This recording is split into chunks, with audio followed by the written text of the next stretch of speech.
Matagal at mahirap ang pinagdaanan bago ang parokya ng San Juan Nepomuceno ay nabuo. Ang kanyang kabuniang Rufino Cardinal Santos ang unang nagmisa at nagkumpil sa maliit na kapilya ng Malibay noong 19 ng Hulyo taong 1953 at nakita niya ang pangangailangan ng komunidad na magkaroon ng hiwalay na parokya dahil sa dami ng tao rito at kalayuan nito sa San Roque. Inilagay ang batong panulukan ng kanyang kabunian Rufino Cardinal Santos noong 21 ng Pebrero taong 1965, araw ng kapistahan ng distrito.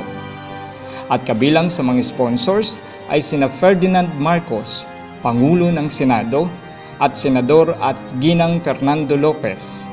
Naging kura paroko ng San Juan Nepomuceno ang mga sumusunod: Reverendo Monsignor Carlos S. Inquimboy, Reverendo Padre Leonardo Marquez, Reverendo Monsignor Francisco Avendaño, Reverendo Padre Benjamin C. Isip, Reverendo Monsignor Juan S. Bautista, Reverendo Monsignor Vicente Ardacuycoy, Reverendo Padre Odon L. Francia, Reverendo Padre Benito Tuason, Reverendo Padre Antonio B. Navarrete Jr.